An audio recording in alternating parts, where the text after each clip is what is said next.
విడుదల చేయాలి అమ్మఒడి వెంటనే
వెల్లంపల్లి వెల్లంపల్లి అన్న రండి రండి చిన్ని రండి ఓకే ఓకే అన్న ఓకే మాట్లాడండి ఫీజు పూర్ ఈరోజు రాష్ట్రం మొత్తం కూడా ఒక ఉద్యమం లాగా విద్యార్థుల తల్లిదండ్రులు మొత్తం కూడా అన్ని జిల్లా కలెక్టరేట్లను కలిసి కలెక్టర్లకి విన్నవించడం జరుగుతూ ఉంది. అయ్యా చంద్రబాబు నాయుడు, మా పిల్లలు చదువుతూ ఉన్నారు, ఫీజులు కట్టట్లేదు. మీరు ఫీజులు కట్టకపోవటం వల్ల కాలేజీ యాజమాన్యాలు మా పిల్లల్ని పరీక్షలు రాయనివ్వట్లేదు, కనీసం క్లాసు రూముల్లోకి పంపించట్లేదు. గేటు బయట నిలబెడతా ఉన్నారు. విద్యార్థుల జీవితాలతో, మా పిల్లల జీవితాలతో ఆటలాడుకుంటున్నారని చెప్పేసి తల్లిదండ్రులు, ఒక పక్కన విద్యార్థులు. జగనన్న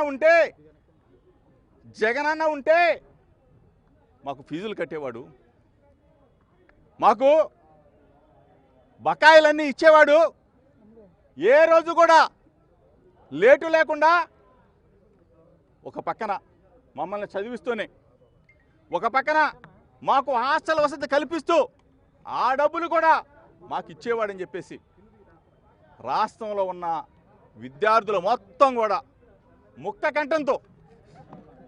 కంఠంతో ఈరోజు జగనన్న ఉంటే బాగుండు, జగనన్న ముఖ్యమంత్రిగా ఉంటే మా బాధలు తీరేవి అని చెప్పేసి ప్రతి ఒక్కళ్ళు కూడా ఈ రోజున లక్షలాది మంది విద్యార్థులు జగనన్న తలుస్తున్న పరిస్థితులు మనం చూసాం. ఈరోజు మేము అడుగుతా ఉన్నాం, అయ్యా చంద్రబాబు నాయుడు అసెంబ్లీలో మాట్లాడటం కదయ్యా, పిల్లల ఫీజులు కట్టమని చెప్పి అడుగుతా ఉన్నాం. మేము ప్రధానమైన ప్రతిపక్షంగా వైఎస్ఆర్ కాంగ్రెస్ పార్టీ నేతృత్వంలో ఈ రోజున అన్ని కలెక్టర్లకి విన్నవిస్తూ ఉన్నాం. కలెక్టర్ల ద్వారా చంద్రబాబు నాయుడిని అడుగుతా ఉన్నాం, మీ కూటమి ప్రభుత్వం విద్యార్థుల్ని వంచింది, విద్యార్థుల తల్లిదండ్రుల్ని కన్నీరు పెట్టిస్తూ ఉంది. ఈరోజు విద్యార్థులు తప్పనిసరిగా 100కి 100 పాళ్ళు మీరు ఫీజు బకాయిలు చెల్లించాల్సిందే. ఈ పోరాటం ఇంతటితో ఆగదని చెప్పేసి కూటమి ప్రభుత్వాన్ని హెచ్చరిక చేస్తూ ఉన్నామని చెప్పేసి మీ ద్వారా తెలియజేస్తా ఉన్నాం.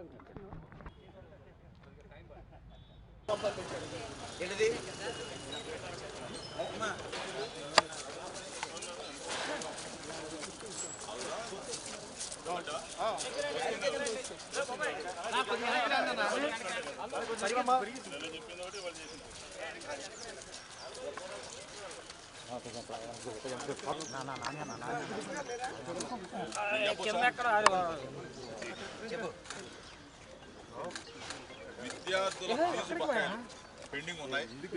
ఆ పెండింగ్ బకాయిలన్నీ కూడా చెల్లించమని చెప్పేసి వైఎస్ఆర్ కాంగ్రెస్ పార్టీ తరఫున డిమాండ్ చేస్తున్నాం. ఈ రిప్రజెంటేషన్ వాస్తవాలు మాట్లాడమని చెప్పండి. ముందు తల్లిదండ్రులందరూ కూడా రోధిస్తూ ఉన్నారు, ఏడుస్తూ ఉన్నారు. పిల్లల ఫీజులు కట్టలేని పరిస్థితుల్లో ఈ ప్రభుత్వం ఉంది.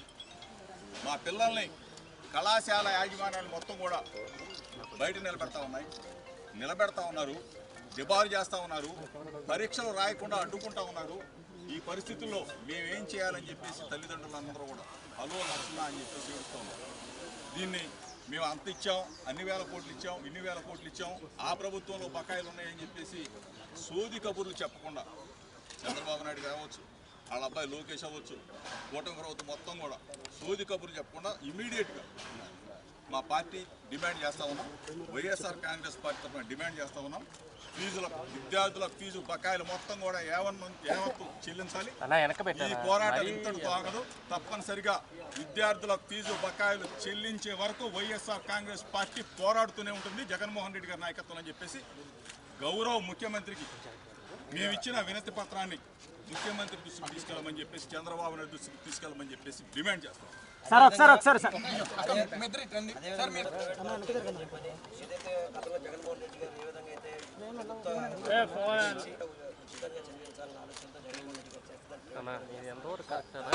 విద్యార్థుల పొట్ట కొడుతున్న చంద్రబాబు నాయుడు ప్రభుత్వం ఫీజు బకాయిల వెంటనే, విద్యార్థుల ఫీజు బకాయిల వెంటనే.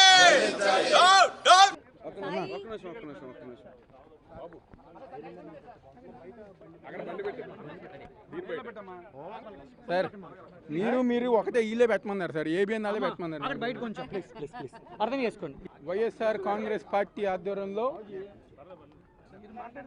మా మాజీ ముఖ్యమంత్రి జగన్మోహన్ రెడ్డి గారు ఒక నాయకత్వంలో ఇచ్చిన పిలుపు మేరకు ఏదైతే కూటమి ప్రభుత్వం అధికారంలోకి వచ్చిన తర్వాత మోసం చేసిన ఫీజు రీయింబర్స్మెంట్ బకాయిలు ఇవ్వకుండా చెల్లించుకున్న విద్యార్థులు కానివ్వండి, నిరుద్యోగ భృతి ఇస్తాయని చెప్పి మోసం చేసిన నిరుద్యోగుల తరపున కానివ్వండి, అదేవిధంగా మా మెడికల్ కాలేజీలు ఏదైతే జగన్మోహన్ రెడ్డి గారు ఈ యొక్క రాష్ట్రంలో 17 మెడికల్ కాలేజీలు కొడితే ప్రతి ఒక్కరిగా ప్రైవేటీకరణ చేస్తాం కానివ్వండి, వీటన్నిటి గారు నిరసిస్తూ ఈరోజు ఎన్టీఆర్ జిల్లా వైఎస్ఆర్ కాంగ్రెస్ పార్టీ ఆధ్వర్యంలో పెద్దలందరూ ఒక సమక్షంలో ఈరోజు వేలాది మంది విద్యార్థులు, మహిళలు, వైఎస్ఆర్ కాంగ్రెస్ పార్టీ నాయకులు, కార్యకర్తలందరూ ఒక సమక్షంలో ఈరోజు కలెక్టర్ గారికి మెమరాండం ఇష్టం జరిగింది.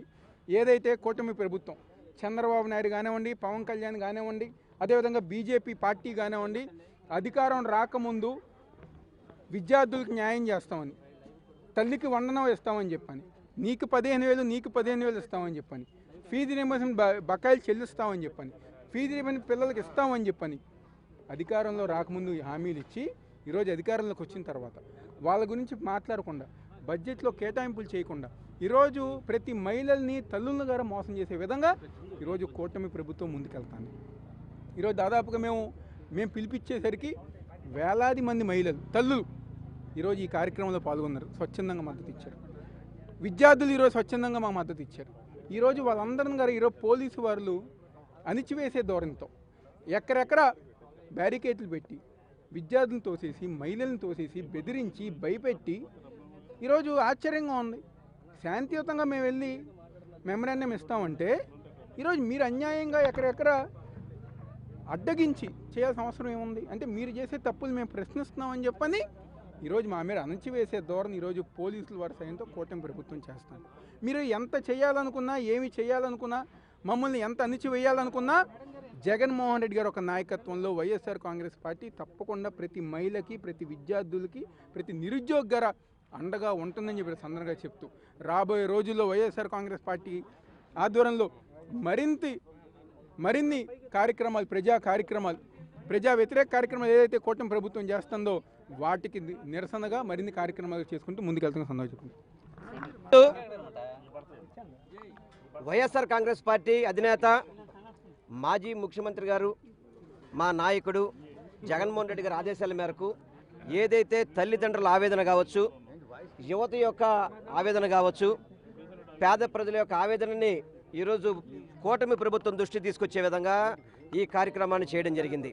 ముఖ్యంగా ఫీజు రీయింబర్స్మెంట్ దాదాపు 5 త్రైమాసికాలు రూపాయి చెల్లించకుండా ప్రజలు ఇబ్బంది పెట్టే విధంగా, ప్రతి ఒక్క విద్యార్థి ఇబ్బంది పడే విధంగా ఈ కూటమి ప్రభుత్వం చేస్తున్న తీరు చూస్తుంటే చాలా బాధేస్తుంది. ఎందుకంటే ఏ ప్రభుత్వం వచ్చినా కానివ్వండి, ఫీజు రీయింబర్స్మెంట్ అనేది ఆన్గోయింగ్గా జరిగే ప్రోగ్రాం. అది దాన్ని ఈ 10 నెలల కాలంలో మాటలతో నచ్చజెపుతూ ఫీజులు కట్టకుండా విద్యార్థులంతా కూడా రోడ్డు మీద పడే విధంగా ఈ యొక్క కూటమి ప్రభుత్వం చేస్తున్న తీరుని మేము పూర్తిగా ఖండిస్తున్నాం.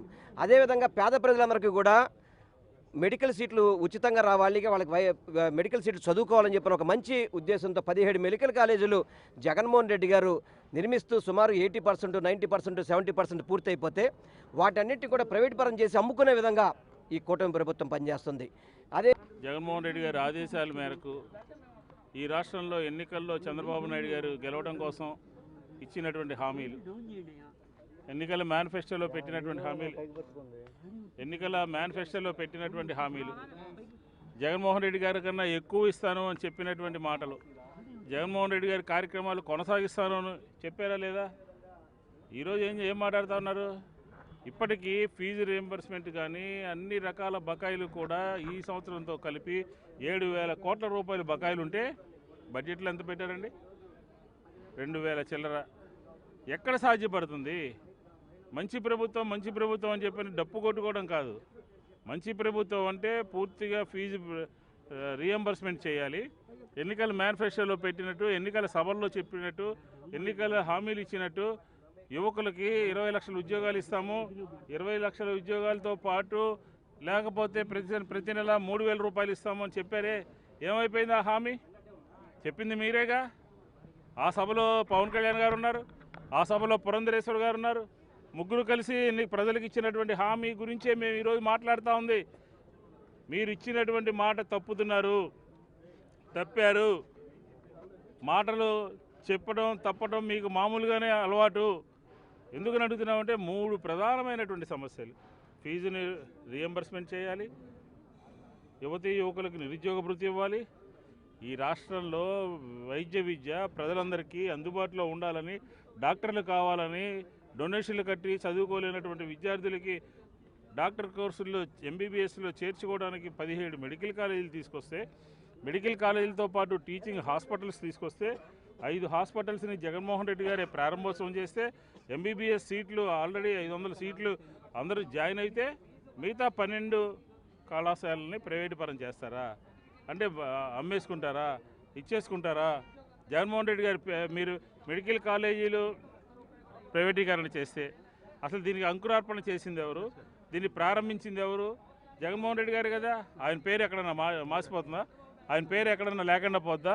అన్నీ కాపీ కొడతామే కదా. ఈ ప్రభుత్వం యొక్క ప్రధానమైనటువంటి కార్యక్రమం ఏంటి? అమ్మఒడి, తల్లికి వందనం, యాప్, ఇంకోటి మొన్న మేము దిశ యాప్ ఓపెన్ చేసాం, శక్తి యాప్ అంట. ఏంటి కాపీలు కొట్టుకుంటూ మా కార్యక్రమాల పేర్లు మార్చి మాకన్నా ఎక్కువ ఇస్తానని విద్యార్థుల్ని, యువకుల్ని, అలాగే కాలేజీలని మోసం చేయటం ఎంతకాలం ప్రజలు గ్రహించరా? 9 నెలల్లోనే 10 నెలల్లోనే మీ నైజం, మీ యొక్క నిజస్వరూపం ఈరోజు ప్రజలందరికీ కూడా తెలిసింది, అర్థమైంది. ఈరోజు వైఎస్ఆర్ కాంగ్రెస్ పార్టీ చాలా ప్రధానమైనటువంటి రోల్ పోషిస్తూ ఉంది.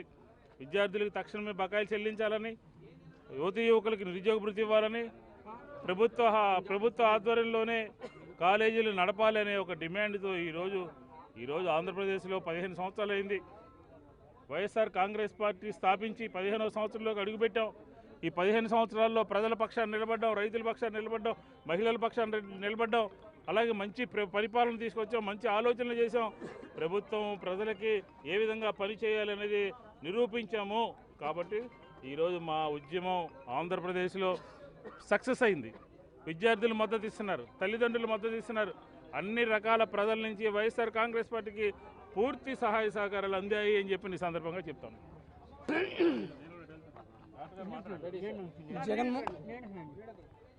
జగన్మోహన్ రెడ్డి గారి పిలుపు మేరకు ఈవేళ యువత పోరుని ఏ విధంగా విజయవంతమైందో మీరంతా చూశారు. డిఎస్సి సంతకం పెట్టారు. ఇంతవరకు 9 నెలలైనా అధోగతి ఉందా? ఏమీ లేదు. మాది మంచి ప్రభుత్వం అన్నారు. ఏం చెప్పారు? ఈ రాష్ట్రంలో ఏ రోడ్డు మీద గుంత ఉండకూడదు అంటున్నారు. కానీ మీరు ఏం చేస్తున్నారు? పిల్లల విద్యకి గుంతలేస్తున్నారు, తల్లిదండ్రుల కుటుంబాలకి గుంతలేస్తున్నారు, నిరుద్యోగుల కుటుంబాల్లో గుంతలేస్తున్నారు, అలాగే పరీక్షలకి ప్రిపేర్ అవుతున్న విద్యార్థుల్లో కూడా గుంతలేస్తున్నారు. ముందు ఈ కుటుంబాలను చూడండి, వీళ్ళల్లో గుంతలు లేకుండా చూడండి. ఎద్దేవా చేశారు, మీటర్ నొక్కడం ఎవరైనా నొక్కుదామని. మరి ఎందుకు నొక్కలేకపోతున్నారు? మీరు నొక్కాలి కదా. మీరు చెప్పిందే కదా. ఒకళ్ళకి కాదు, ఇద్దరికి, ఎంతమందికైనా ఇస్తామన్నారు అమ్మఒడి. రకరకాలుగా చెప్పారు. మరి ఎందుకు చేయలేకపోతున్నారు? మీరు చేయాలంటే చిత్తశుద్ధి ఉండాలా, దమ్ము ధైర్యం ఉండాలా, అనుభవం ఉంది, మేము ఫైనాన్షియల్గా బాగా మేనేజ్ చేయగలం అంటున్నారు. ఇదేనా మేనేజ్ చేయడం అనేది? పోయిన గవర్నమెంట్ 3,500 కోట్లు విద్యాదీవెనకి, వసతి దీవెనకి ఇస్తే అవి కూడా ఇవ్వలేని పరిస్థితి మీది. ఈవేళ ఈ విద్యార్థుల కుటుంబాల్లో కానీ, నిరుద్యోగుల్లో కానీ, పరీక్షలకు ప్రిపేర్ అవుతున్న వాళ్ళలో కానీ, వీళ్ళందరిలో కూడా మీరు ఎంత భయంకరంగా మోసం చేశారు, ఇలాంటి కార్యక్రమాలని రెడ్ బుక్ రాజ్యాంగం ద్వారా ఏం చేస్తున్నారనేది కూడా ప్రజలంతా గమనిస్తున్నారు. దీనికి భారీ మూల్యం చెల్లించక తప్పదు. ఖచ్చితంగా 40% ఓట్లు ఉన్నటువంటి ప్రతిపక్ష పార్టీగా జగన్మోహన్ రెడ్డి గారి ఆదేశాల మేరకు వైఎస్ఆర్ కాంగ్రెస్ పార్టీ ఈ పోరుని మరింత ముందుకు తీసుకెళ్తుందని తెలియజేస్తున్నాను.